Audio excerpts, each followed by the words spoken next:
उसको लेके जो हमारे समाज के स्टॉलवर्ड्स है उनको हमने आज एक नए कॉन्सेप्ट में, जिसका टाइटल है जनता की अदालत, उस पर उनको हमने बुलाया है एज अ गेस्ट, और वो आएंगे और उनसे हम सीधे तीखे सवाल पूछेंगे और समाज के अंदर जो प्रॉब्लम्स है उनसे उनको रूबरू कराएंगे और उनसे उसके बारे में चर्चा करेंगे। तो ये कॉन्सेप्ट हमने इंट्रोड्यूस किया। सर आप इसमें पधारे, बहुत बहुत धन्यवाद। आप सर 2 मिनट हमारे लिए प्लीज।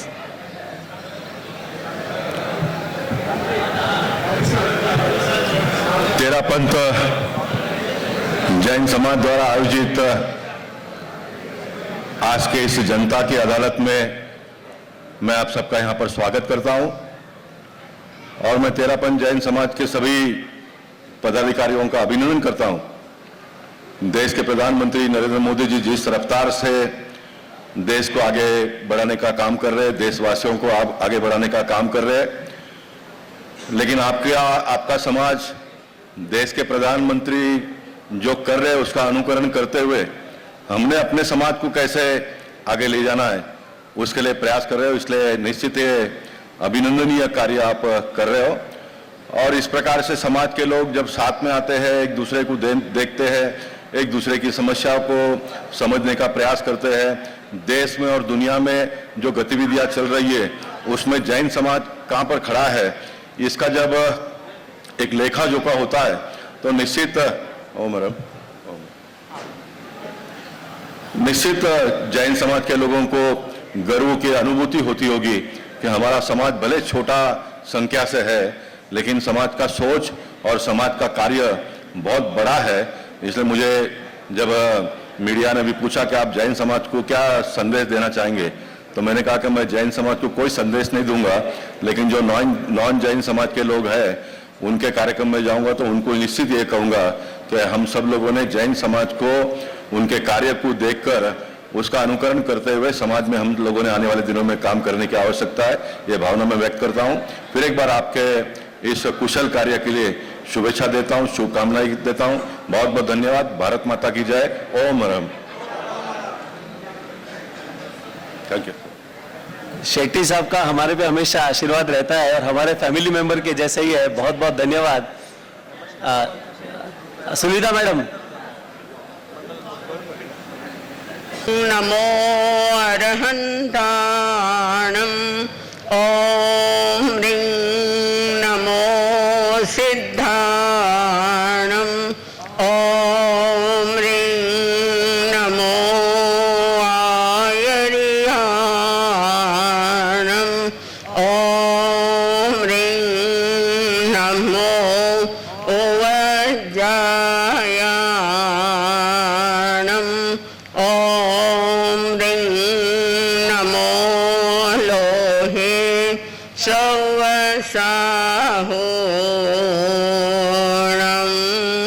ऐसो पंच नमोकारो सवपावपणासनो मंगलाणं च सर्वेसिं पढमं हवै मंगलं पढमं हवै मंगलम्।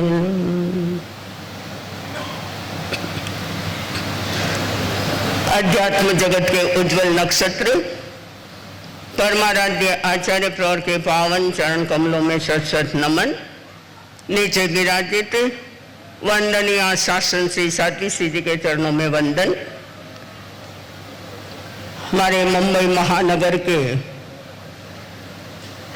विशेषकर तेरापंथ समाज के विशिष्ट गणमान्य प्रबुद्ध सुबुद्ध जनों,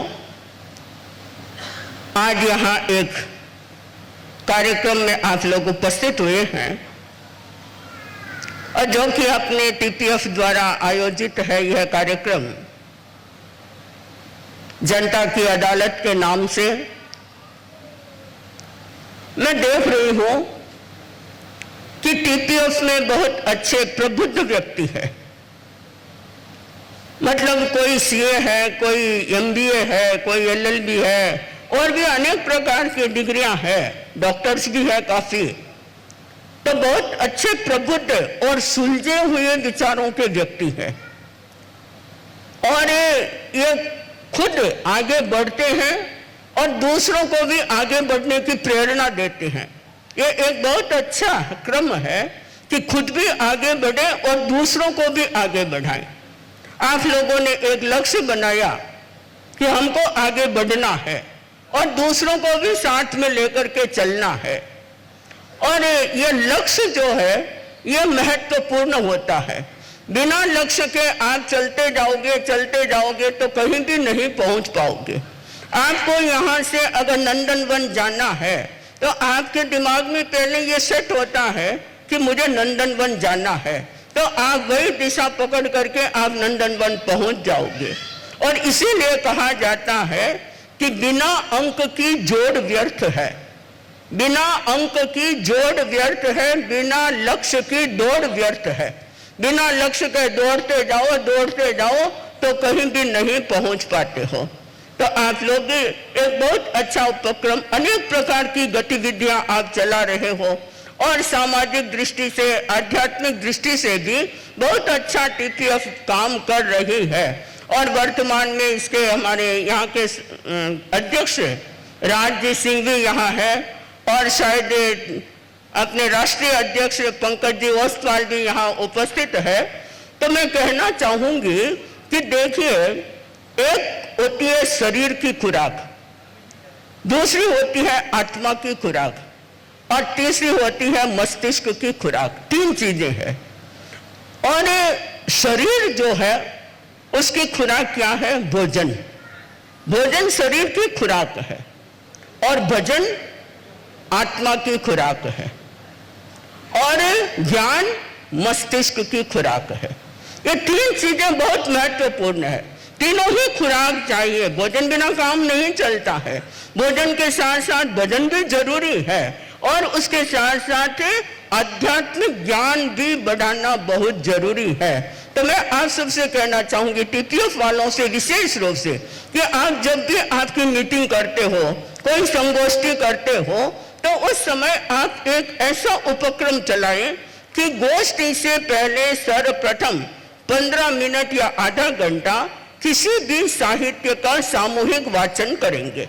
सामूहिक वाचन हो, चाहे आप 15 मिनट ही करें, चाहे आप आधा घंटा करें, जैसे भी आपकी सुविधा हो। एक आप अपना समय निर्धारित कर लें और एक कोई साहित्य, जैसे भिक्षु विचार दर्शन हो या और भी कोई साहित्य आपके ध्यान में हो, तो उस साहित्य का वाचन आप प्रारंभ करें। तो इससे क्या है कि आपके मस्तिष्क को भी खुराक मिलती जाएगी और आपका ज्ञान जो है वह भी विकसित होता जाएगा।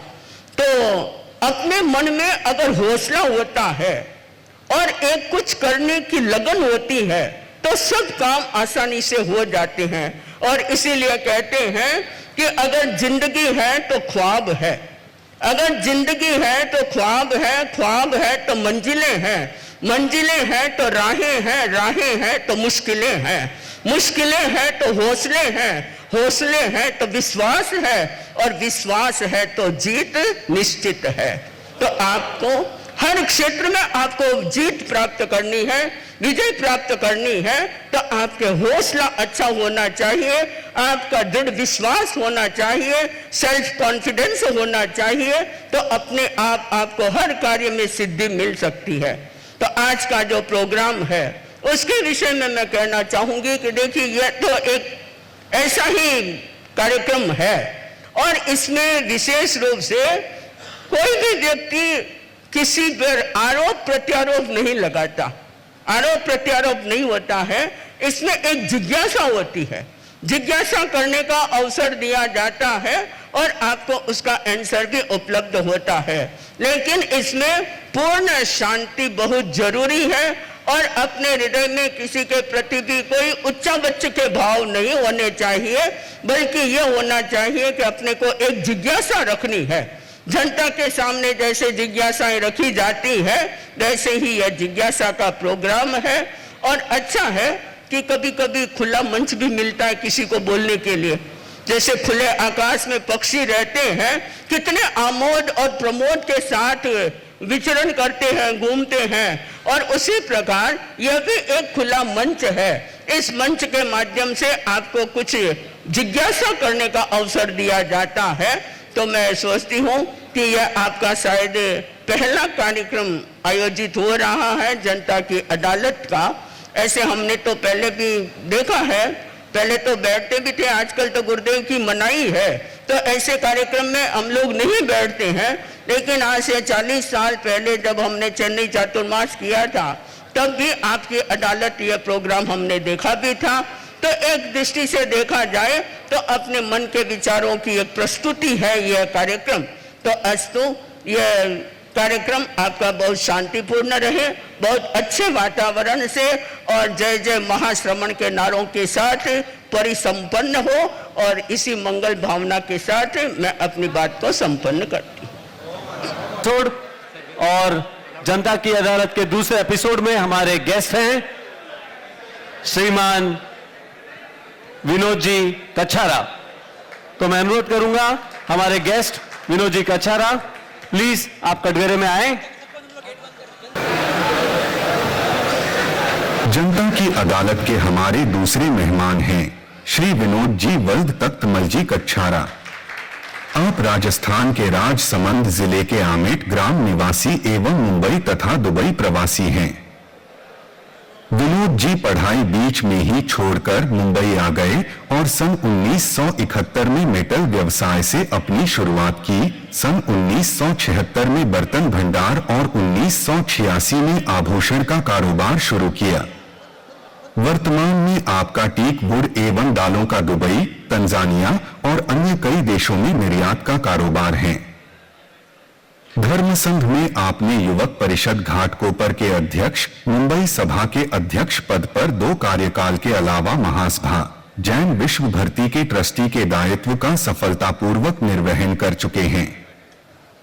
राजनीति के क्षेत्र में भी आप बीजेपी युवा मोर्चा के सक्रिय सदस्य रहे हैं एवं नगर सेवक का चुनाव लड़ चुके हैं। इनके अलावा आमेट में स्कूल, तंजानिया में दिव्यांग बच्चों के लिए डॉर्मेट्री जैसे संस्थान चला रहे हैं। शिक्षा और समाज सेवा के क्षेत्र में आप सतत सहयोगी रहे हैं। हमें विश्वास है कि तेरापंथ समाज को सदा आपकी सेवाओं का लाभ मिलता रहेगा। तो आइए अब आप और हम शुरुआत करें जनता की अदालत की कार्रवाई श्री विनोद जी कछारा पर। बहुत बहुत धन्यवाद। एज यूजुअल इस बार भी हमारे जज साहब गायब हैं।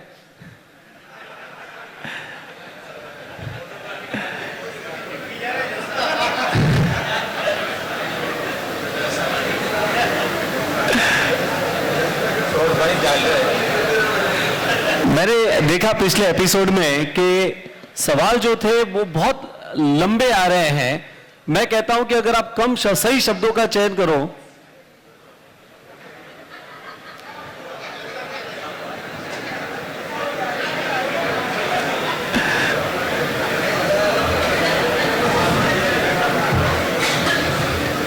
हमारे कोर्ट में भी ऐसा ही होता है। जब हमारा ध्यान नहीं होता है ना तो जज नहीं दिखता है। जैसे ही हम इधर उधर बातें करने लगते हैं जज की नजर सीधी हम पे गिरती है। जिसका मोबाइल बजता है सीधा जज उसी को पहले देखता है। तो जज साहब की अनुमति हो तो आज की कार्रवाई शुरू की जाए। कार्यवाही प्रारंभ की जाए। हमें बताया गया कि विनोद जी अपनी पैरवी खुद करेंगे एक पेपर दे।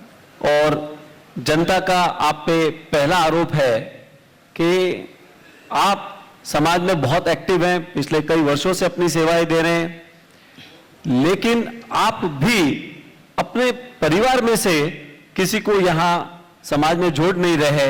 यहां तक कि आपने अपने बेटे को एक्सपोर्ट कर दिया दुबई में। खाली कर। हेलो,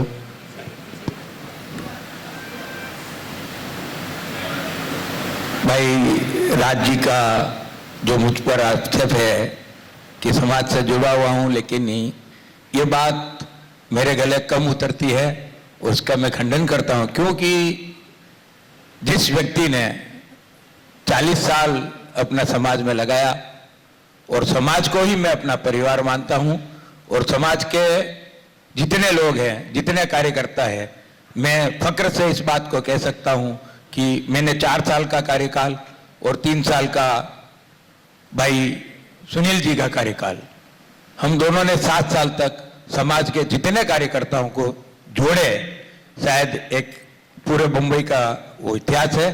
तो हमारे परिवार का सवाल है तो हमारे आइकॉन आदरणीय स्वर्गीय पृथ्वीराज साहब कच्छारा रहे, उन्होंने जो हमें संस्कार दिए, और हमारे परिवार से भाई बाबूलाल जी हमारे बड़े भाई साहब गुरुदेव की सेवा में सेवारत रहते हैं।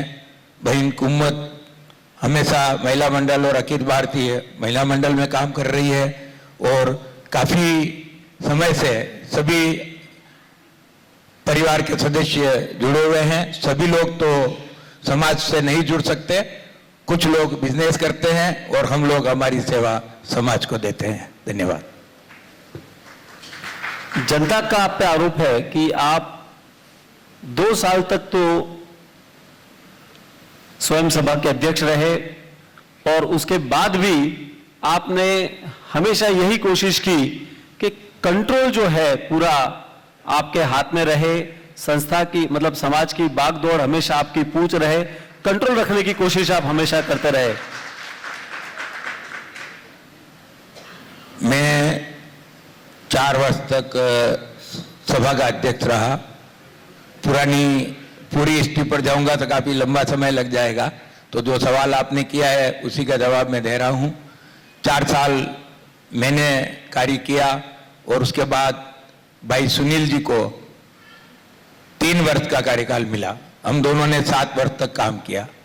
अब आपका आक्षेप है कि सुनील जी अध्यक्ष बने, लेकिन मैं अध्यक्ष बनकर रहता था उनके साथ और काम करता था। समाज में जो व्यक्ति कंधे से कंधा मिलाकर साथ चलता है, काम करता है, और व्यक्ति को अगर समाज चाहता है और लाता है, भाई सुनील सामने मेरा बैठा है, वो मेरा छोटा भाई है। वैसे हम कास्ट से दोनों कच्छारा है, वो सरदारगढ़ का है और मैं आमेठ का हूं, हमारा पारिवारिक संबंध है। उसने 4 साल तक मेरे साथ काम किया और एक अपने आप को कार्यकर्ता से उस रूप तक काम किया कि डोंबिवली से रोज आना और जाना। आप जानते हैं बाई रोड आता था, बाई रोड जाता था, 4 घंटे उसके आने जाने में होते थे। 7 साल तक कंटिन्यूस डोंबिवली से मुंबई तक ट्रिप किया, 4 साल मेरा और 3 साल उसका।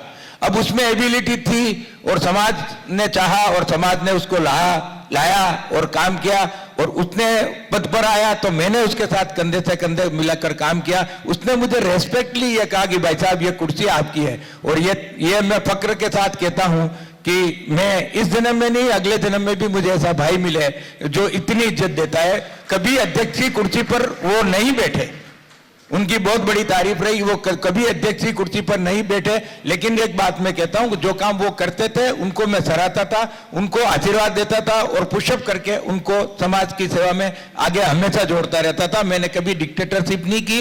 लोग भले एलिगेशन लगाए कि भाई आप ही अध्यक्ष बनकर रहते थे, ये बात बिल्कुल गलत है। लेकिन समाज में हम यही, हमारे बम्बई समाज बहुत बड़ा है, यहाँ पे एक से एक कार्यकर्ता हैं जो आगे आके कार्य करने की इच्छा रखते हैं। तो आपने जब एक टर्म रिपीट किया, एक टर्म जब पूरा हो गया तो अगला टर्म जब रिपीट किया तो आपकी क्या मनोस्थिति थी, क्या सोच के आपने टर्म रिपीट किया? कुछ कार्य ऐसे थे कि जो मैं करना चाह रहा था तो 2 साल में पूरे नहीं हो सके, और हमारे सभी कार्यकर्ताओं की जो टीम थी उनकी ये इच्छा थी कि भाई साहब जो काम अधूरे हैं अपने को पूरे करने हैं तो आप साथ में जुड़ो। तो फिर हम लोगों ने, मेरे को ये कहा गया तो मैंने वापस रिपीट किया। मेरी इच्छा नहीं थी लेकिन जबरदस्ती मुझे हमारे ग्रुप का मतलब जो लोग हमारे साथ कार्य करते थे वो कार्यकर्ताओं ने मिलकर मुझे रिपीट किया और इसमें रिपीटेशन में मैं आया। और आपकी जानकारी के लिए बता दूं कि कार्यक्रम इतने थे कि जितने करो उतने कम है। अभी तक मैं आपको मेरा अगर पृष्ठभूमि पर ले जाता हूं तो तेरापंथी उपनिषद घाटकोपर से मैंने कार्य प्रारंभ किया था, और तेरापंथी सभा और महासभा के ट्रस्टी के रूप में और जैन विश्व भारती के ट्रस्टी के रूप में भी मैं कार्यरत हूं। तो आज दिन तक बॉम्बे में 9 संघ मुंबई से मैं अकेला व्यक्ति लेके गया था गुरुदेव के श्री चरणों में।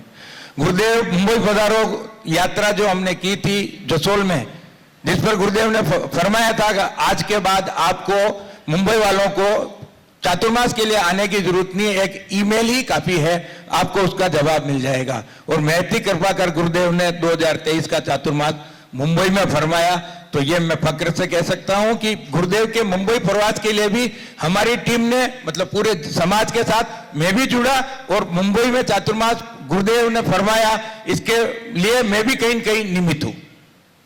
अभी जब आप कह रहे थे तो आपने एक शब्द का प्रयोग किया, गुट। अभी आप बोल रहे थे तब आपने एक शब्द का प्रयोग किया, मेरे गुट ने। ठीक बात है, ऐसा है कि समाज, राजनीति या कोई भी क्षेत्र होता है जिसमें कार्यकर्ताओं की टीम होती है और कार्यकर्ता साथ में काम करते हैं। आज भारतीय जनता पार्टी का भी मैं कार्यकर्ता रहा हूं, मैंने कॉरपोरेशन का चुनाव भी लड़ा है।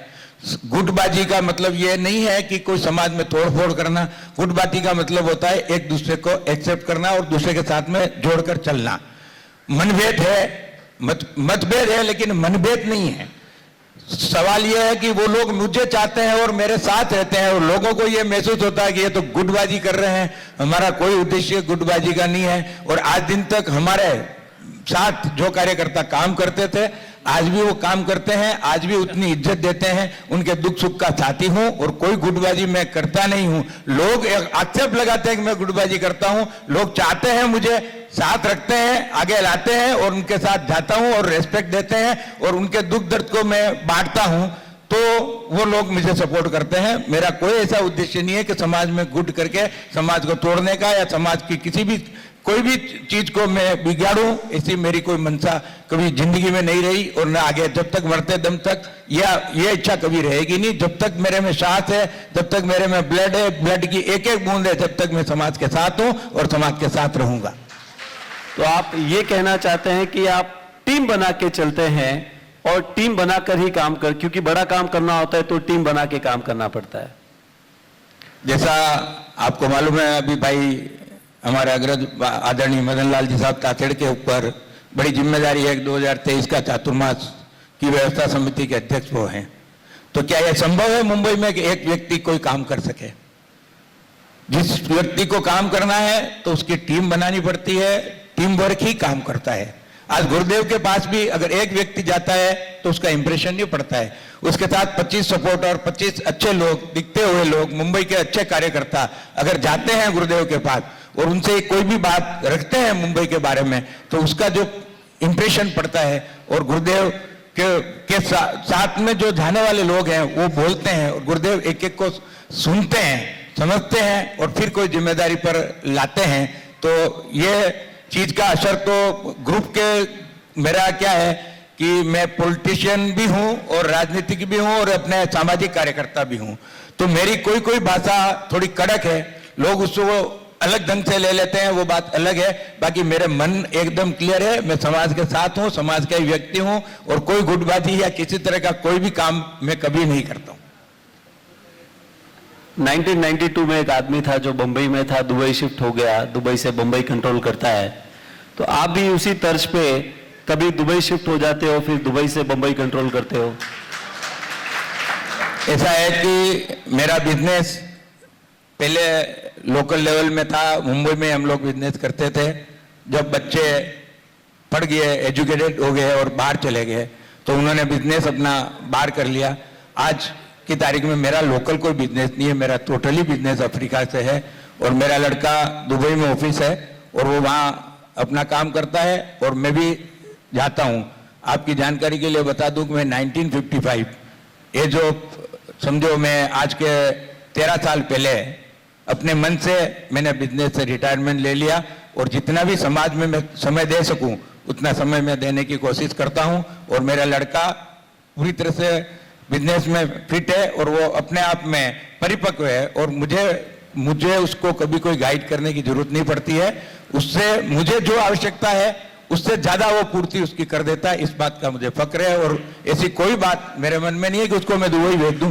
एक ही लड़का है, हमको भी होता है, लेकिन बिजनेस है, उनको शिफ्ट होना पड़ता है, काम करना पड़ता है, तो वो लोग बिजनेस के हिसाब से वहां गए।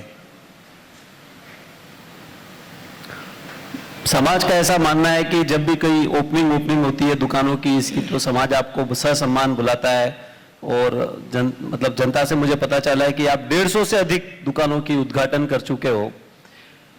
तो लेकिन जब भी समाज को आपसे पैसे की अपेक्षा पड़ी, डोनेशन की अपेक्षा पड़ी, आप हमेशा अपना हाथ पीछे रखते हो। जब ये कांदिवली भवन बना तब भी आप आगे नहीं आए, जब एमपी स्कूल बना तब भी आप आगे नहीं आए। समाज में जब भी बड़ी राशि की अपेक्षा पड़ी आप हमेशा एक बैकसीट ले लेते हो, और इन दिनों भी आप काफी समय तक बैकसीट पे थे। अब आपका सवाल है, जो आक्षेप है उसे मैं एक्सेप्ट नहीं करता हूं, क्योंकि जब कांदिवली भवन बना था, जब आदरणीय स्वर्गीय बापू साहब यहाँ सक्रिय थे, उस समय हमारी जॉइंट फैमिली थी और स्वर्गीय परसीराज जी ने स्टोन फाउंडेशन यहाँ किया था। तो उस समय हमने 11 लाख रुपया दिया था और भाई महेंद्र को एक ट्रस्टी बनाया था। हम लोग जब भी परिवार में ज्वाइंट थे। जीटी स्कूल की जो आप बात करें वहाँ पर के स्कूल की, उसमें भी हम लोग ज्वाइंट थे उस समय में, और सुरेंद्र भाई आज भी वहाँ पर ट्रस्टी हैं। मैंने गांव में स्कूल बनाई है। तंजानिया में 51 बच्चों को, जो हैंडीकैप बच्चे हैं, उनके लिए एक डॉर्मेट्री बनाई है। वो बच्चे हमारे यहाँ पढ़ते हैं। तंजानिया गवर्नमेंट ने उनकी जिम्मेदारी हमको दी है, और सभी हैंडीकैप बच्चे हैं। तो उनका पूरा परवरिश करना, उनको पढ़ाना, उनको आगे एजुकेशन देना, उनका जो भी मेडिकल फील्ड है वो भी हम लोग करते हैं, हमारी कंपनी करती है। तो ये बात जो आप आक्षेप लगा रहे हैं, मुझे ऐसा नहीं लगता है कि मेरे पास किसी चंदे के लिए कोई भी व्यक्ति या हमारे परिवार के पास आया हो और वो खाली गया हो, ऐसी बात मुझे नहीं लगती है, और कभी ऐसा हुआ नहीं, और आगे भी मैं आपको आश्वस्त करता हूं कि ये कभी होगा नहीं। बहुत बहुत बड़ी बात है। मैं जब ये इवेंट करने का हमने सोचा है, इसके कुछ क्रिएटिव्स बनाए, बहुत वायरल हुआ, तो एक लेडीज का मुझे फोन आया, बोले मुझे भी एक आरोप लगाना है, और मुझे बड़ा आश्चर्य हुआ। तो वो आरोप ये था कि वो कहती है कि मेरे हस्बैंड ने मुझे पिछले 50 सालों से कैद कर रखा है, बांध के रखा है, छोड़ते नहीं है। अगर भाभी जी, आंटी जी यहाँ पे है तो ये उनका आपके ऊपर आरोप है कि पिछले 50 सालों से आपने हमेशा उनको कैद रखा, बांध के रखा, कभी कहीं अकेले जाने नहीं दिया।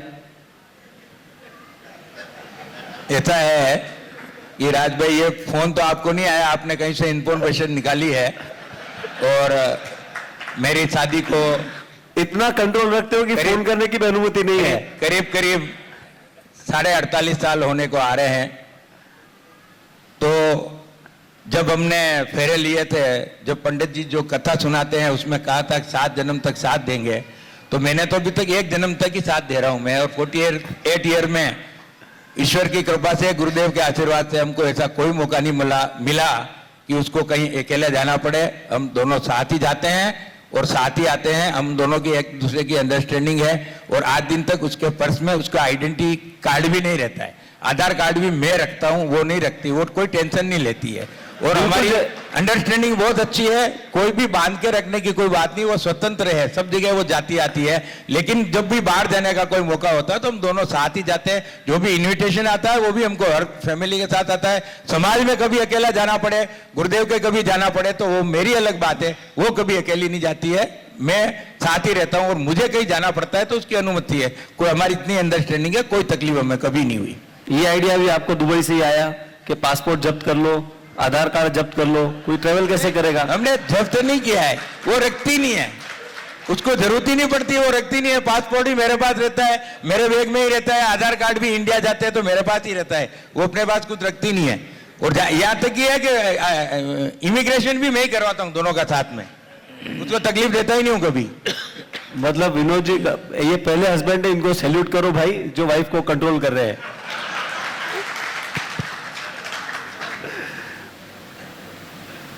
जनता का आपके ऊपर अगला आरोप है कि आप समाज के रीति रिवाज, कस्टम, उसको सम्मान नहीं देते, उनको मानते नहीं हो। ऐसा है कि ऐसा तो कोई समाज का व्यक्ति मेरे पे आक्षेप नहीं लगा सकता।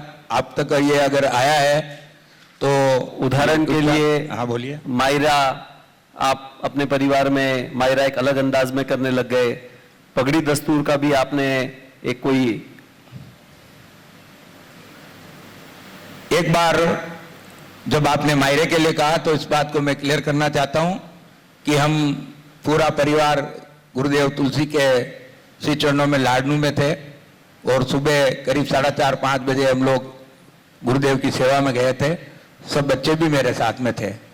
तो मेरी गुरुदेव की सेवा करते समय मेरी बड़ी लड़की जो थी उसने बोला कि मेरे मामा के इतनी भांजे है, तो वो मामेरा करेंगे तो मामा का तो पूरा परिवार का जो पैसा है वो सब खत्म हो जाएगा पापा।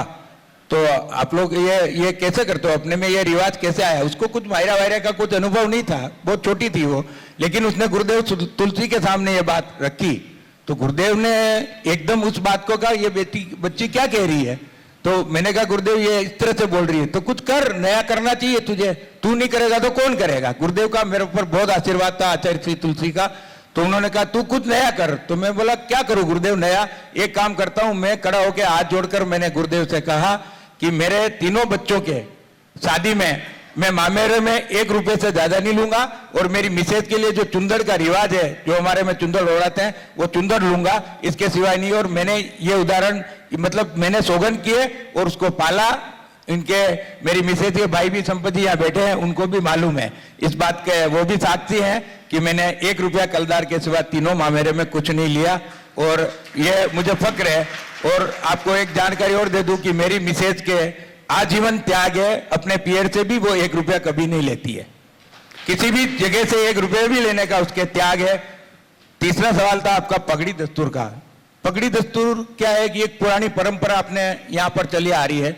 मैंने कई जगह पर यह देखा कि मैं जाता हूँ, 4 साल का बच्चा है, 5 साल का बच्चा है, 8 साल का बच्चा है, 12 साल का बच्चा है, उसको उसके फादर की डेथ होने के बाद में पगड़ी बंधाते हैं और सब अपने समाज के सब लोग एकत्रित होते हैं और उनके पांव छूते वो और कर देते। उस बच्चे को यही मालूम नहीं है कि ये पगड़ी क्यों बांधी है मुझे। और अपन उस दस्तूर और अपने क्या होता है कि जो भी डेथ होती है उसके अंदर इस तरह से समझो, प्रार्थना सभा सुबह है, पगड़ी दस्तूर 4 बजे आता है तो पूरा दिन भर उसमें जो व्यक्ति आता है उसका जाता है। तो मेरे हिसाब से हमारे परिवार में तो हम लोग पगड़ी दस्तूर हमने बंद कर दिया। और मैं ये नहीं कहता कि समाज बंद करे, लेकिन हमारे घर में ये परंपरा नहीं है और हम लोग इसको प्रश्रय नहीं देते। हमारे पिताजी के टाइम से हमने इस चीज को बंद कर रखा है। अगर आप बोलो कोई समाज के रिवाज को हम नहीं मानते, ऐसी बात नहीं है, समाज के सभी रिवाज को हम मानते हैं। समाज सर्वोपरि है, समाज के बिना कुछ नहीं है, हम समाज के अंग हैं। लेकिन हमारे पारिवारिक परंपरा में यह चीज हमने डिसीजन ली हुई है और ये हम लोग नहीं करते हैं। बाकी जो भी समाज में परंपराएं चलती है वो सब परंपरा का निर्वहन हमारा पूरा परिवार करता है। मतलब आपने बहुत अच्छे तरीके से पहले वाइफ का पासपोर्ट ले लिया, आधार कार्ड ले लिया, अब भाई से थोड़े बहुत पैसे आने की जो उम्मीद थी वहां पे भी आपने बंदिश लगा दी। इतना कंट्रोल? इसमें कंट्रोल की बात ही नहीं है। उसको ये मन में आई थी और उसने गुरुदेव तुलसी से ये वादा ली थी भाई कि मुझे कुछ भी मेरी जिंदगी में नहीं लेना है। लेकिन मैं ये कहता हूं कि गुरुदेव तुलसी का आशीर्वाद और उसने जो वादा ली उसके बाद गुरुदेव के आशीर्वाद से हमको किसी तरह की कोई कमी नहीं है। और उसके गुरुदेव तुलसी माँ प्रज्ञा जी, आचार्य माँ समण जी के आशीर्वाद से हम बहुत खुश हैं। जिंदगी में खुशहाली और ज्यादा से ज्यादा आ रही है, इसमें कोई तकलीफ नहीं। मेरा एक आरोप आप पे है कि मेरा मतलब जनता का आरोप आपके ऊपर है कि आप बातें करते हैं बहुत, आप माइक पे नो डाउट बहुत कम बोलना पसंद करते हैं, आपका काम बोलता है, पर फिर भी समाज में अभी भी बहुत सुधार की गुंजाइश है। आप समाज आपको पसंद करता है, आप लोकप्रिय हैं, समाज आपकी बात मानता भी है, पर फिर भी समाज में आज भी बहुत जरूरतें हैं जहां पे जेन्युइन प्रॉब्लम्स है। डिवोर्स ले लो या सुसाइड के मैटर्स ले लो या जो इतना शादियों वगैरह में खर्च होता है, उस और आप कोई कठोर कदम या कोई ठोस कदम नहीं उठा रहे। जब मैं अध्यक्ष था सभा का, जब भी मैंने एक आचार संहिता बनाई थी, पूरे समाज में कुछ लोगों ने कुछ आचार संहिता को माना भी था, पाला था और हमने उनको अवार्ड भी दिया, समाज के सामने सम्मानित भी किया था। और मेरी ये इच्छा थी कि हम समाज में कुछ करें।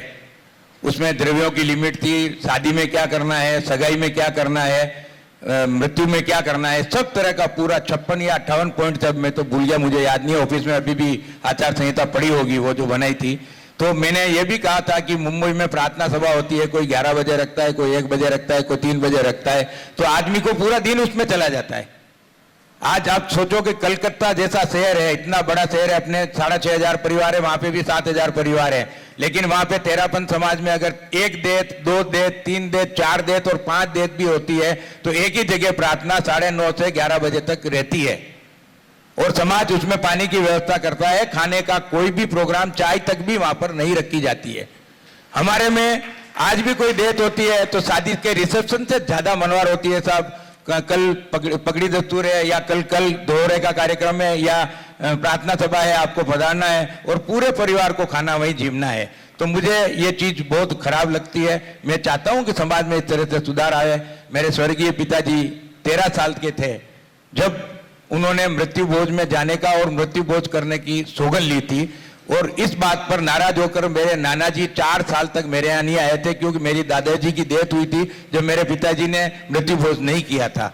तो वो इतने स्ट्रिक्ट थे और उस बात को हम लोग पालते हैं। और हमने मेरी फादर की डेथ हुई थी जब मेरे मदर को हमने 10 दिन के बाद ही गुरुदेव तुलसी के लुधियाना में दर्शन कराए थे। तो गुरुदेव तुलसी ने एक ही बात कही कि आज तुम लोग मेवाड़ से आए, तुम नहीं सुधरे, पूरे मेवाड़ को तुमने सुधार दिया। क्योंकि उस समय की जो स्थिति थी, ये बात 1979 की है, उस समय की जो मेवाड़ की स्थिति थी। मैं तो ये चाहता हूं कि समाज में परिवर्तन आए, समाज सुधरे। मेवाड़ भवन में बांडुप में हमने चारों फिरके की, चारों समाज की, मेवाड़ की एक मीटिंग की थी। उसमें करीब 110 लोग स्टेज के ऊपर बैठे थे। उस समय ये बात चली थी भाई कि अपने को कंट्रोल करना चाहिए, तो मैंने वे सब बातें रखी। तो मैंने एक ही बात कही थी वहां पर कि देखो, अपन समाज के सामने, सदन के सामने जो बात रखते हैं उससे कुछ नहीं होता है। ये 110 आदमी जो स्टेज पे चारों फिरके के बैठे हुए हैं, ये आज ये वादा लेके उठे कि ये जो आचार संहिता अपन समाज पर लागू करना चाहते हैं वो आज से हमारे परिवार पर लागू होगी, समाज अपने आप ही सुधर जाएगा, उसमें कोई सुधारने की जरूरत नहीं होगी। लोग अपने आप को सुधारे, समाज सुधरने में कई वक्त नहीं लगता है। ऐसी मेरी धारणा है, ऐसा मैं समझता हूं। ये शोक सभा की बात को लेके आप मीनाक्षी जी के पास भी गए थे, हमारे कांदिवली की जो एक सुमधुर गायिका है मीनाक्षी जी भुतोड़िया। हाँ, मीनाक्षी बहन से, भाई अर्जुन जी के सौजन्य से, चौधरी परिवार के सौजन्य से हमने एक सीडी बनाई थी। शायद आप में से बहुत लोगों ने उस सीडी का उपयोग भी किया है। और वो सीडी इस तरह से निर्माण की गई थी कि अगर 4 साल का बच्चा और 80 साल के बुजुर्ग भी अगर उसमें स्वर्गस्थ होते हैं कोई भी, तो वो सीडी में गाने इस तरह से लिए थे कि वो सब काम आए। और पूरी स्टूडियो शूटिंग करवा के उस सीडी को हमने कराया था। लेकिन दुर्भाग्यवश आज भी प्रार्थना सभा में गायिका को बुलाते हैं और 40-40 हजार, 50-50 हजार, 1-1 लाख रुपया वो लेती है। हम चाहते थे कि ये वेस्टेज को रोके, हमने कोशिश काफी की थी, बहुत लोगों ने उसको मंगाया भी सही और सीडी को वापरा। और आपकी जानकारी के लिए बता दूं, आमेठ, भीलवाड़ा, गंगापुर, ऐसे जगहों में वो सीडी गई है और वहां की प्रार्थनाओं में वो बज रही है। लेकिन मुंबई में उसका फॉलो कम हो रहा है, इस बात का हमें दुख है। हम तो चाहते थे कि इसका सुधार होए, लेकिन सुधार एक आदमी से नहीं हो सकता, पूरा समाज साथ में रहकर सुधार करना चाहे तो अपने आप समाज हो सकता है। और मैं तो आज भी, हमारे सामने नवरत्न जी बैठे हैं, सभा कार्याध्यक्ष हैं, भाई मदन जी भाई साहब शायद पधार गए, तो मैं तो ये कहता हूं कि अभी भी आप लोग भी इस ओर कुछ करो कोशिश, हम भी आपके साथ हैं कि प्रार्थना सभा का प्रारूप पूरे मुंबई का एक हो और एक समय निश्चित हो, ताकि सब लोगों को ये पूछना ही नहीं पड़ेगा आज प्रार्थना कहाँ है और कितनी बजे है। अपना भवन है, अपने भवन में करो, कोई तकलीफ नहीं, सब सुविधाएं आप देते हैं, यहाँ के कार्यकर्ता देते हैं, अध्यक्ष महोदय देते हैं, तो फिर अपन दूसरी जगह क्यों जाए। कोई कारण से कोई प्रोग्राम होता है तो अलग बात है। तो प्रारूप अभी भी गुंजाइश है और समाज सुधार में। और गुरुदेव पधार रहे हैं, और गुरुदेव पधार रहे हैं जब अपन अगर गुरुदेव के सम्मुख ऐसी कोई बात है जो समाज में वीडियो रूढ़े बन रही है, उनको अगर अपन सुधारेंगे तो मेरे ख्याल से गुरुदेव के प्रति भी इतना बढ़िया समर्पण समाज का होगा जिसका कोई उम्मीद नहीं करता है। लेकिन मुझे आशा है कि सब लोग लगेंगे, इतने कार्यकर्ता बैठे हैं, एक कार्यकर्ता 500 को जोड़ सकते हैं, ऐसे कार्यकर्ता यहाँ पर बैठे हुए हैं, तो समाज पूरा हो सकता है, इसमें कोई दो राय नहीं। लेकिन उसकी पहल करनी पड़ती है और उसकी पहल करेंगे तो जरूर ये सुधरने पर आगे हो सकता है। जनता का आपसे एक और सवाल है कि आप हमेशा दावा करते हो कि मतलब वाइफ को तो आप कंट्रोल कर ही रहे थे, पर गुरुदेव तुलसी के भी आप जाते थे, 2 अंगूठे पकड़ लेते थे और जब तक वो दोनों हाथ आपके ऊपर नहीं रखते थे, आप उनके अंगूठे छोड़ते नहीं थे, वहाँ जिद करके बैठे रहते थे? ऐसा है कि मैं गुरुदेव तुलसी के वो तो महान गुरु थे, उनके बारे में क्या कहूँ, लेकिन उनका कुछ विशेष आशीर्वाद मुझ पर था। तो मैं जब भी जाता था तो मैं दोनों अंगूठे पकड़कर गुरुदेव से ये अर्ज करता था कि मेरी जो ख्वाहिश है आप पूरी करो तो मैं हाथ छोड़ूंगा। तो कहा ले, तो एक हाथ मेरे को नहीं एक हाथ से नहीं, दोनों हाथ से आशीर्वाद चाहिए, तो दोनों हाथ सर पे रखते थे और फिर मैं दोनों अंगूठे छोड़ता था। ये गुरुदेव की कृपा थी मेरे पर। और मैं छोटा था तो मैं जिद कर सकता था, और गुरुदेव तुलसी के सामने तो कितनी जिदें मैंने की और उन्होंने मेरी जिद को हमेशा रखा, कभी उन्होंने मेरी बात को नहीं तो। गुरु ऐसे ही तो नहीं करते, कुछ तो आपने ऐसा किया होगा। देखो ऐसा है कि गुरुदेव तुलसी महान थे, वो कभी एज पर या पैसे पर या किसी व्यक्तिगत इस तरह से नहीं जाते थे। वो कार्यकर्ता की पहचान करते थे, कौन कार्यकर्ता काम आता है। आपकी जानकारी के लिए बता दूं, शायद बहुत लोग इस सभागृह में बैठे हैं, उनको जानकारी होगी कि फूल कुमारी जी का एक जो केस हो गया था धोला की ओर में, मझेरा के पास में। उस समय गुरुदेव तुलसी हमारे रिचर्ड में विराजते थे। उस समय हम लोग यहाँ से गए थे, बीटी वाले भंवरलाल जी साहब, मैं और गजेंद्र जी, तीनों रात को 1 बजे गुरुदेव के पास हम लोग दर्शन करने अंदर रूम में गए। तो गुरुदेव मुझे साइड में लेके गए, अकेले गए। तू कब आया? अभी आ रहा है ना? मैं कहा तत्भाव जी, तो एक काम करना है तुझे कि इस केस को पूरा जब तक नहीं निपटेगा तू मुंबई नहीं जाएगा। तो मैंने कहा गुरुदेव मैं तो छोटा हूं, मेरे कितनी नहीं, तू इस काम को कर सकता है। तो आपकी जानकारी के लिए बता दूं कि विशेष करके श्रीमान नंद किशोर जी नोटियाल, स्वर्गीय जयंतीबेन मेहता और भंवर सिंह जी राजपुरोहित जो नोटियाल जी के थे, उनको एक ग्रुप बीजेपी के और एक ग्रुप कांग्रेस के, दोनों को लेके मैं जयपुर गया। जयपुर हरिदेव जोशी से मिले, फिर गुलाब सिंह जी सत्तावत से मिले, और मिश्रा जी जो डीजी थे जयपुर के, उनसे मिले। और धीरे धीरे करके ये बात आगे बढ़ी और फिर राजसमंद तक ये बात आई। और दोनों जन जो हरकलाल जी और मांगीलाल जी, दोनों जो राजसमंद जेल में थे, उनकी जमानत नहीं हो रही थी। तो अब उसकी पृष्ठभूमि पर मैं नहीं जाऊंगा कि वो जमानत कैसे हुई। मेरे बड़े भाई साहब बाबूलाल जी ने उस केस को हाथ में लिया और गुरुदेव ने आशीर्वाद दिया और उनकी जमानत हुई। फिर गुरुदेव केलवा बिराज रहे थे, और जिस जज ने जमानत की राजसमंद में, उनके उस जज को लेके मेरे भाई साहब ने रात को 2 बजे गुरुदेव तुलसी के दर्शन कराए और गुरुदेव ने आशीर्वाद दिया। और गुरुदेव ने एक ही शब्द उस समय बोला मेरे बड़े भाई साहब को कि बाबूलाल जी, आज से तुम बाबूजी हो गए समाज के लिए। और आज के बाद महाप्रज्ञ जी सामने विराजे थे, जब ये बात भी कही थी गुरुदेव ने कि कोई भी संघ की अंतरम बात हो तो भी तुम इन बाबूलाल जी कच्छारा के सामने कर सकते हो, इसमें कोई बात नहीं, ये समर्पित श्रावक है। बहुत बहुत धन्यवाद। विनोद जी, आप हमेशा कहते हैं कि मैंने अभी आपके ऊपर आरोप लगाया कि आप 2 टर्म तक अध्यक्ष रहे, आपका कार्यकाल खत्म हो गया, लेकिन फिर भी आप हमेशा अपने आप को अध्यक्ष ही मानते हो। और एक अध्यक्ष बनने के बाद जीवन कैसा होता है, थोड़ा इसके बारे में आप बताएं।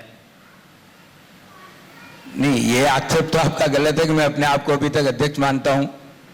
मैंने कभी ऐसा किया नहीं और मैं सोचता नहीं। और बहुत लोग बोलते हैं भाई कि आप तो आते हो सीधे आगे बैठ जाते हो। मैंने कभी नहीं। अभी सामने देवीलाल जी बैठे हैं, जब ये अपने CN रोड में प्रोग्राम था तो हम लास्ट रो के 2nd रो में हम बैठे थे, तो देवीलाल जी ने जबरदस्ती हमको उठाकर आगे ले जाकर बिठाया। लोग ये कहते हैं कि इनको तो शौक लगा आगे, मेरे को तो कोई शौक ही नहीं है।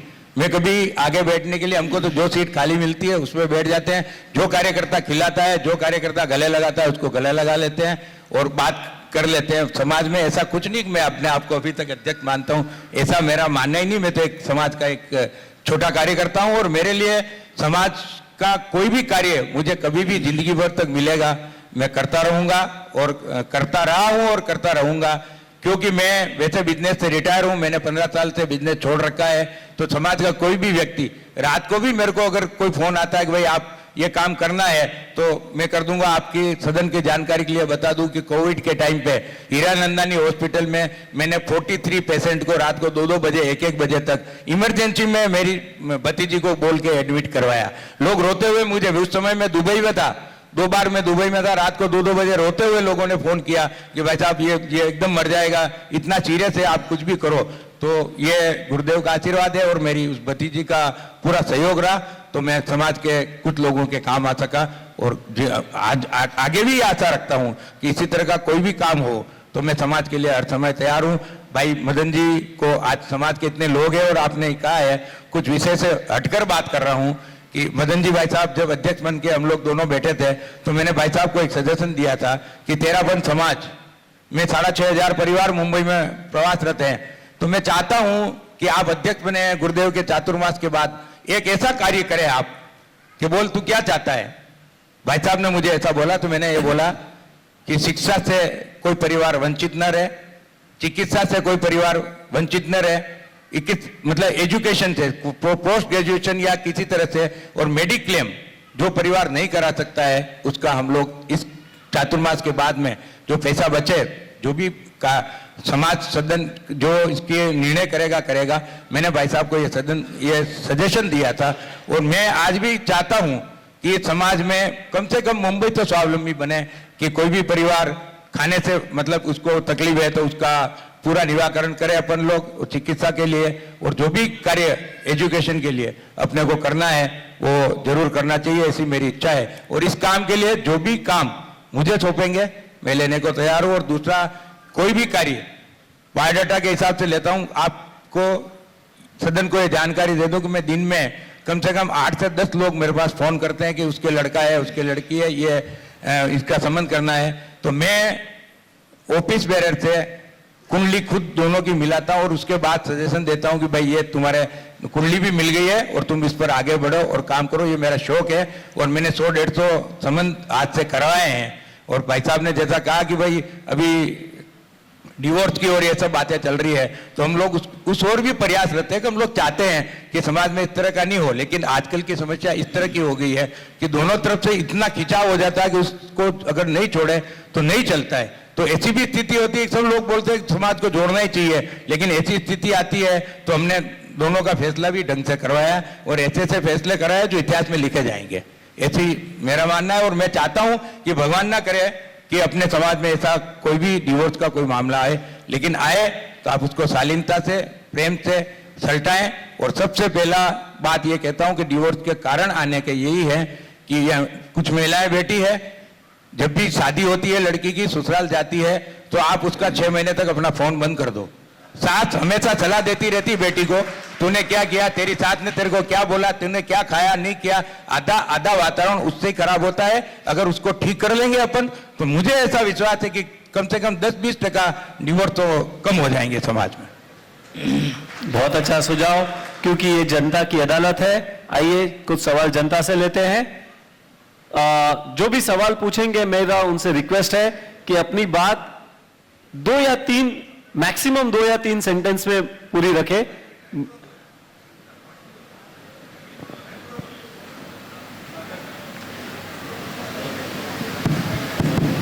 सादर जय जिनेन्द्र विनोदी सा कच्छारा।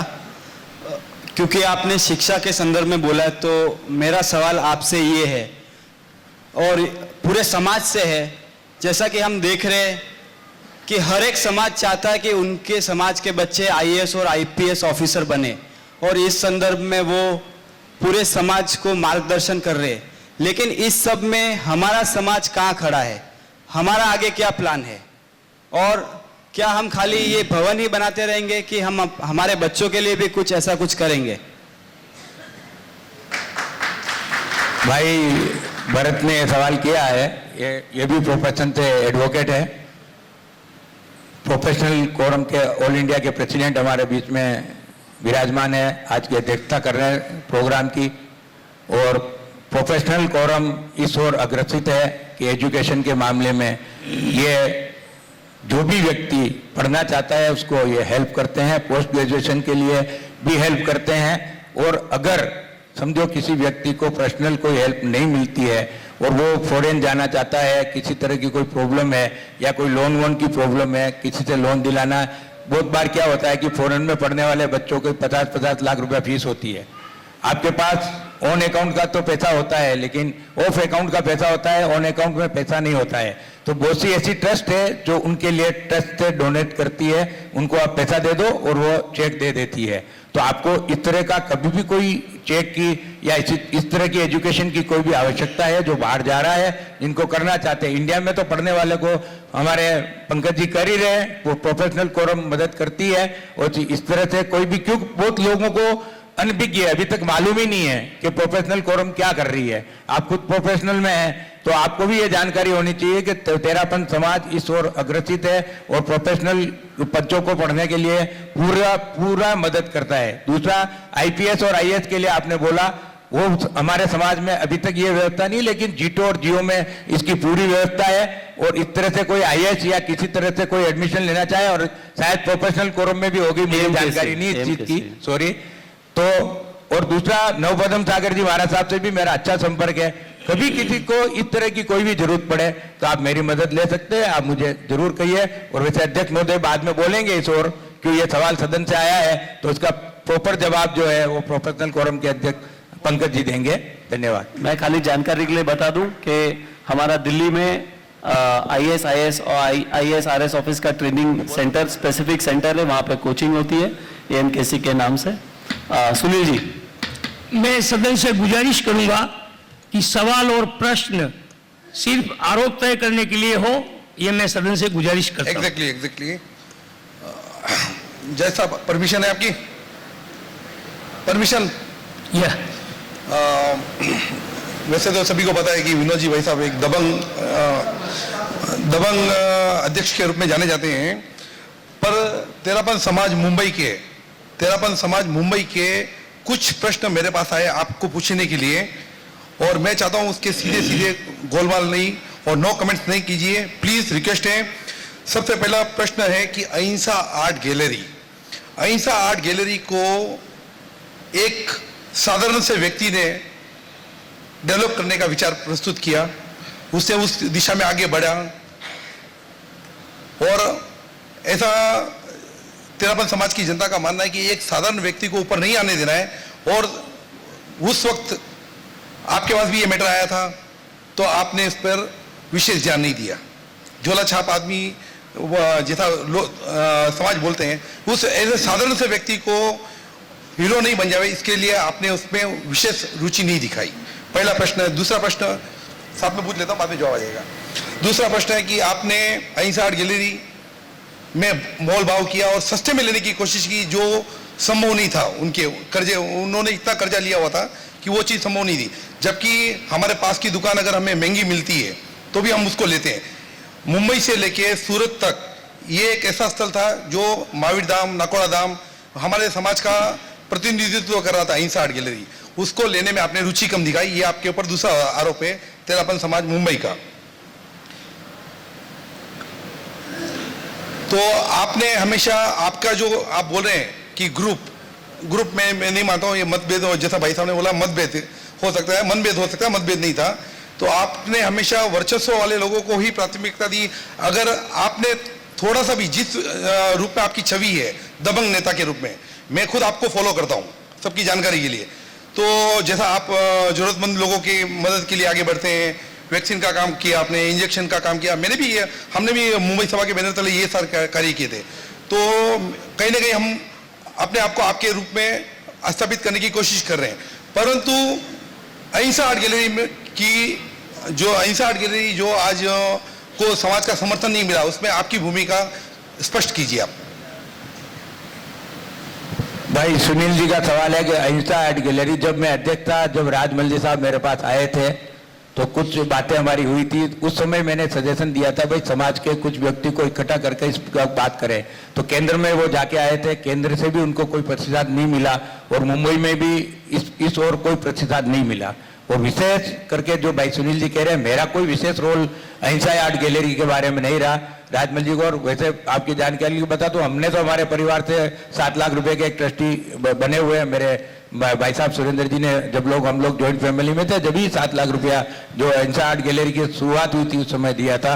उसके बाद में न तो राजमल जी मेरे पास आए, न मेरा कोई इसमें रोल रहा, और न मैं अहिंसा आर्ट गैलरी का आज की तारीख में क्या अस्तित्व है मुझे मालूम नहीं है।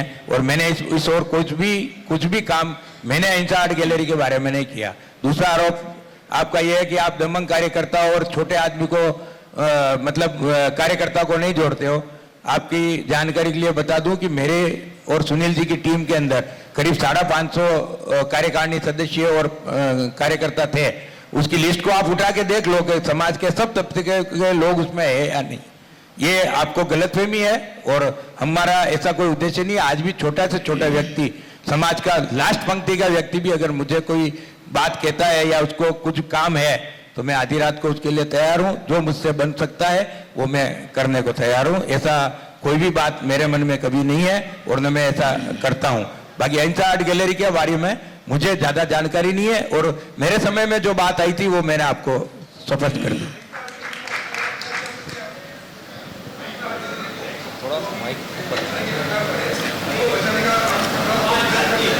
मैं चाहूंगा कि अगर आप बोलते हो अहिंसा आर्ट गैलरी का बचाने का आपको प्रयास करना चाहिए, तो मेरे पास वो लोग आए कब और मेरे पास कब उन्होंने बात की? राजमल जी को आप जरा पूछो कि उन्होंने विनोद जी को अप्रोच किया क्या, या जिसको अप्रोच किया या जो वर्तमान में कार्यकारिणी है, जो सभा है, वो उसका निर्णय करे। मैं कौन होता हूं आज करने वाला?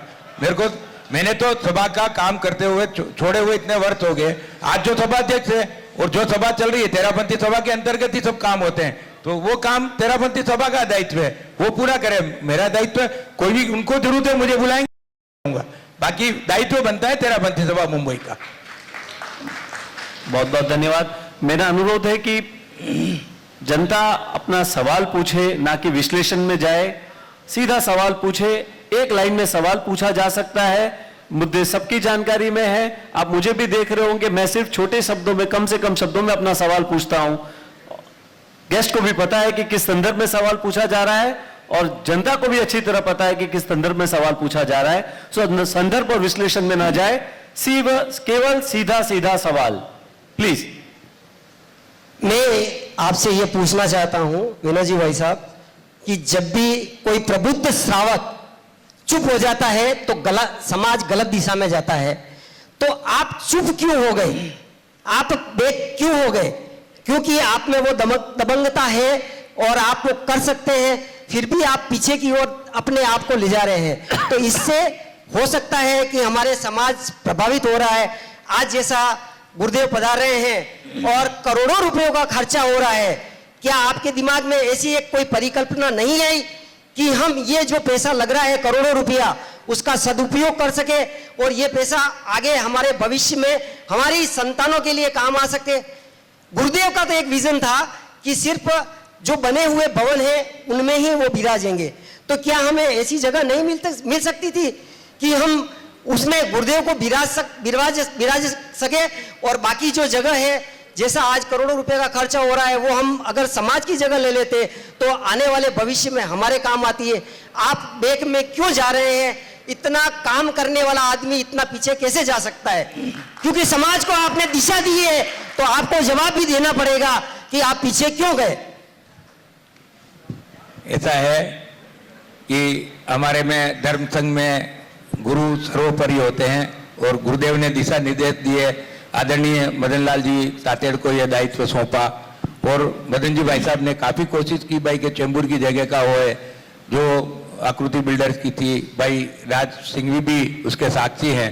कितनी मीटिंगों में हम लोग गए, लेकिन कोई कारणवश जो रिपोर्टिंग यहाँ से हुई थी वो रिपोर्टिंग के बारे में, तो वहाँ से केंद्र से उसके लिए कुछ भी दिशा निर्देश नहीं मिला और उसके बाद में इस जगह पर भाई साहब ने निर्णय लिया, गुरुदेव को भी बताया और वो निर्णय समाज हित में इसलिए लेना पड़ा कि जगह गुरुदेव के विराजने के लिए और साध्वी जी के विराजने के लिए और खुली जमीन एक साथ मिलनी चाहिए। आप बात कर रहे हो मुंबई की, लेकिन मुंबई में ऐसी जगह बहुत जगह है, ऐसी जमीनें हैं, लेकिन ऐसे मकान बने हुए नहीं है। लेकिन ये निर्णय भाई मदन जी भाई साहब का है और गुरुदेव का है और उन लोगों ने किया है। और जैसे चैम्बूर में बात चल रही थी जो भवन बनाने की, तो शायद देवेंद्र जी को यह जानकारी नहीं है, मैं बता दूं कि मैं मदन जी भाई साहब के साथ था और 98 करोड़ रुपए इकट्ठे हुए जब तक मैं उनके साथ था। उन्होंने जब भी मुझे याद किया चंदे के लिए जहां जाना था मैं गया, और उसके बाद में चंदा रिवर्स हुआ और वापस यहाँ का सीरोग का किया गया। तो मैं उनके साथ था, ऐसी बात नहीं कि मैं साथ में नहीं था। ठीक है, मैं किसी पोस्ट पे उनके साथ नहीं हूं, अभी उन्होंने मुझे जोड़ा है तो वो जो दायित्व मुझे दिया है उसको मैं संभालूंगा और अच्छी तरह से करूंगा और आप लोगों को सबको साथ में उसमें जोड़ूंगा। जो बात बाकी जो है, जो निर्णय है वो चातुर्मास व्यवस्था समिति के अध्यक्ष का होता है और गुरुदेव का दिशा निर्देश होता है। मेरा कोई निर्णय नहीं, मैं सजेशन जैसे आप दे रहे हो वैसे मैं भी दे सकता हूँ। बाकी जो निर्णय लेना है वो मदन जी भाई साहब के हाथ में। बहुत बहुत धन्यवाद। तो आज मैं अनुरोध करूंगा हमारे आज के जज साहब कि एक लास्ट सवाल। हाँ जी, जज साहब की अनुमति हो तो। सिर्फ सवाल आरोप तय करने वाले होना चाहिए, न कि सुझाव के लिए कोई आप प्रश्न पूछो या सवाल पूछो। सादर जय जिनेंद्र, मेरा प्रश्न है या आरोप कह सकते हैं संपूर्ण समाज को कि क्या समाज केवल आयाम करने के लिए बना है? क्या हमारा समाज केवल कार्यक्रम करने के लिए बना है? क्योंकि मेरे नजर में समाज का अर्थ क्या है ये युवा पीढ़ी जान नहीं रही है, क्योंकि आपके कार्यक्रम होते हैं 1-1.5 घंटे भूमिकाएं में चली जाती है। और प्रश्न है कि समाज, यदि कोई व्यक्ति, कोई श्रावक अपनी समस्या लेके आता है, गहरी समस्या, और अगर वो समाज के पास जवाब मांगने आता है पर समाज कोई हाथ ऊपर कर देता और कहता जवाब नहीं है मेरे पास, मैं इस चीज में कुछ नहीं कर सकता, तो क्या समाज का मतलब केवल आयाम करना है, कार्यक्रम करना है? बड़े बड़े प्रॉब्लम्स हो रहे हैं और व्यक्ति विशेष जाते हैं, क्योंकि खासकर मैंने अभी देखा कि भाई आदमी आ रहा है आपके पदाधिकारी के पास आ रहा है पर समाज के पास जवाब नहीं है, मतलब डाइवोर्स रिलेटेड हो गया, न्याय के लिए आ रहा है, इन शॉर्ट न्याय के लिए, तो समाज हाथ ऊपर कर लेता है। मतलब आप ये कहना चाहते हो कि समाज जो है व्यक्ति समाज से ये सवाल या प्रश्न हमारे आदरणीय विनोद जी जो अभियुक्त हैं उन पर कोई आरोप तय नहीं होता है, ये विश्लेषण करने का समय नहीं है। आप सीधे सटीक सवाल और प्रश्न पूछिए।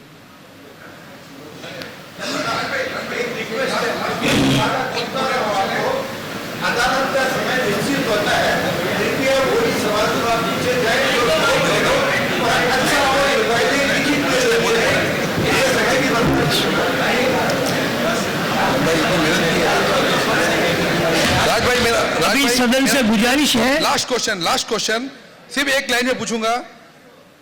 विनोद जी भाई साहब, करजत के आत्मा के जो प्रोजेक्ट है उसमें आप भी एक ट्रस्टी हैं 63 में, और जैसा कि ग्रुप बोलो या आपके फ्रेंड सर्कल, आपने बहुत अच्छा सहयोग किया है समाज के बहुत सारे लोगों से, आपने भी समाज के लिए विकास हेतु ये प्रोजेक्ट को। सुनील जी सवाल पे है प्लीज। सवाल इतना ही है, ट्रस्टी है, सब जानते हैं वो। कुछ लोग आपके ऊपर आरोप लगा रहे हैं, तेरापन समाज के मुंबई के कुछ लोग आपके ऊपर आरोप लगा रहे हैं कि इस विकास को अवरोध करने में आपका हाथ है। तो हम ये सदन ये जानना चाहता है, तेरापन समाज मुंबई ये जानना चाहता है कि ये आरोप सही है या गलत है? नहीं, आपका जो आरोप है कि भाई करजत की जमीन के लिए मैं रोड़ा बन रहा हूं, तो क्या प्रोजेक्ट में लिया? भाई भंवर जी ने इस बात को पूरा क्लियर कर दिया आप लोगों के सामने कि वो क्या चाहते हैं, क्या नहीं चाहते हैं, किस तरह से है। और मेरा रोड़ा बनने का कोई कारण नहीं, ये ऐसा है कि समाज की ये कोई प्रॉपर्टी नहीं है, न समाज ने खरीदी है, 63% की ये पर्सनल प्रॉपर्टी है। हम लोग 63 लोग जो डिसीजन करेंगे वो 63 को मान्य होगा। समाज में इसमें इंटरफेयर करने का कोई प्रश्न ही नहीं उठता है और ये इसमें समाज की प्रॉपर्टी नहीं है। भंवर जी ने ये बात क्लियर कर दी, भंवर जी ही इसके जो सूत्रधार थे, इन्होंने ही ये कल्पना की थी और उन्होंने आगे बढ़ाया था, और जैसा जवाब जो चाहिए था सदन को वो उन्होंने दे दिया है। इसमें मुझे कोई ज्यादा क्लेरिफिकेशन देने की जरूरत नहीं है। 63 में से मैं एक व्यक्ति हूं, जैसा 62 व्यक्ति करेंगे 63वां व्यक्ति वही करेगा। विनोद जी साहब, आप मुंबई सभा के कर्मठ अध्यक्ष रहे हुए हैं और आपके कार्यकाल सुनील जी के कार्यकाल में संजय मुनि के सानिध्य में एक दीक्षा समारोह घाटकोपर में हुआ। उस दीक्षा समारोह में आपने अच्छी मेहनत की, पर जब वो दीक्षा समारोह हमने देखा तो इस दीक्षा समारोह में आप बाहर खड़े थे, अंदर भी नहीं आए। जब अपन सभा सजाओं के एक अध्यक्ष हो जाते हैं तो अपने को कितने भी साधु संत कुछ भी हो, मैंने उस दिन नोट किया कि इस दीक्षा समारोह में आपने इतने 10 दिन 15 दिन मेहनत करने के बाद भी आप उस अंदर नहीं आए। तो कैसा आपकी साधु संतों से कम बनती है या किस कारण आप अंदर नहीं पधारे? ये मेरा आपसे क्वेश्चन। एक बात मैं आपको ये क्लियर कर दूं कि घाटकोपर में जब संजय मुनि का चातुर्मास था, उस समय प्रश्न मुनि को लेकर कोई प्रसंग बन गया था और उसमें एक दूसरे की कोई बात हुई थी। उसमें संजय मुनि ने ये क्या है कि सदन है, साधु संतों की बात सबके सामने करना उचित नहीं रहता है, तो कोई बात हमारी ऐसी हो गई थी, उसमें अनबन जैसे, तो क्या कहें, साधु संतों से क्या अपन अनबन करेंगे। खमत कामना भी हमने 2-3 बार कर लिया, लेकिन उनके मन में यही था भाई कि विनोद मतलब अगेंस्ट ग्रुप वाला आदमी है, हमारा नहीं करता है। लेकिन आपको बता दूं कि जब ये दीक्षा फरमाई थी, मैं अध्यक्ष नहीं था, सुनील जी अध्यक्ष थे। सुनील जी के साथ मैं मलून में गया और संजय मुनि को मैंने बोला कि ये क्या नाम, धैर्य मुनि जो बने हैं, उनका पूरा नाम मुझे भूल गया हूं, शायद ध्यान नहीं आ रहा है। तो मैंने बोला था कि मुनिश्री गुरुदेव ने इनकी प्रतिक्रमण का आदेश दिलाया है और इनकी दीक्षा है, तो अब ये समाज की धरोहर हो गए हैं और दीक्षा में जो काम करना है आपके इतिहास में लिखी जाए, ऐसा दीक्षा का कार्यक्रम हमें करना है और हम करके बताएंगे। और आप सब लोग उसके साक्षी हैं। उस कार्यक्रम को मैंने किया, लेकिन मुनिश्री का आशीर्वाद मेरे पर नहीं था, वो नहीं चाहते थे, न वो कोई बात करते थे, न कोई सी मीटिंग में मुझे बुलाया। मेरा दायित्व मैंने निभा दिया और मैं स्टेज से बाहर रह के जो काम मुझे करना था उस दीक्षा का मैंने मेरे मन से किया और समाज के लिए किया कि तेरापन समाज का ये कार्यक्रम है। खाली पर्सनल मुनिश्री को लेकर कोई बात नहीं थी, ये समाज का काम था। जो दायित्व मुझे मिला था और मिला भी नहीं था, मैंने खुद ने लिया था और वो दायित्व को मैंने निर्वहन करके बताया और मुंबई के इतिहास में वो कार्यक्रम लिखा गया है, ऐसा मेरा मानना है। क्यों कि ऐसी दीक्षा मुंबई में हुई नहीं। और संजय मुनि को ही मैंने यही कहा था कि आपके इस साधुत्व काल में ये बात आप लिख लेना कि ये दीक्षा इतिहास में लिखी जाएगी। मेरा यही कहना है, बाकी और कोई विशेष बात नहीं है। आज भी मेरे भाई साहब है गणेश जी, वो राजसमंद में दर्शन करते हैं, कभी बोलते हैं कि मैं संजय मुनि के पास बैठा हूं, मैं प्रसन्न मुनि के पास बैठा हूं, तो मैं उनको ये बोलता हूं मेरी वंदना आज करना, उतना मेरा है। ऐसा वैसी और कोई बात मेरे मन में है नहीं। मैं जज साहब से अनुरोध करूंगा कि आज की इस पैरवी पे अपना फैसला सुनाए। हमारे विशिष्ट गणमान्य आदरणीय विनोद जी कच्छारा, जो समाज की अदालत में अभियुक्त के रूप में उन्होंने अपने आप को प्रस्तुत किया। कुछ आरोप राज सिंघवी द्वारा तय किए गए। उसमें एक आरोप ये था कि आप गुटबाजी में विश्वास रखते हैं, गुटबाजी को प्रश्रय देते हैं। तो इसका उन्होंने बेबाक और सटीक जवाब प्रस्तुत किया कि नहीं, हम गुटबाजी में विश्वास नहीं करते हैं, हमारा सिर्फ मतभेद हो सकता है, हम गुटबाजी में किसी का तरह का हमारा कोई मतभेद नहीं रहता है। और रहा सवाल मेरे अध्यक्षीय कार्यकाल के बाद जब सुनील का अध्यक्ष बना तो लोगों ने कहा कि कंट्रोल आपके हाथ में है, तो उनका ये मानना था कि वो मेरी रेस्पेक्ट करते थे और मेरे से हर बात पूछते थे, तो वस्तुतः कंट्रोल मेरे हाथ में रहना वाजिब था। तो इस तरह से हमने मिलकर कार्य किया और उसके पश्चात उन पर जो आरोप तय था कि वही बात आ गई कि विशिष्ट गणमान्य व्यक्तियों की जो समाज सुधार की जब बात आती है, समाज के समस्याओं का समाधान की बात आती है, तो एक मौनवाद की संस्कृति जो आगे पनप रही है वह नहीं होनी चाहिए, ये उनका भी मानना था। उन्होंने अपने अध्यक्षीय कार्यकाल में कुछ समाज सुधार के प्रयास भी किए, पर वो अंततोगत्वा समाज का साथ नहीं मिलने से सफल भी नहीं हो पाए। और एक आरोप यह भी होता है कि आपने अपने कार्यकाल के दौरान व्यापक दृष्टिकोण अपनाते हुए अपना कार्य नहीं किया, यह भी एक आरोप पाया गया था।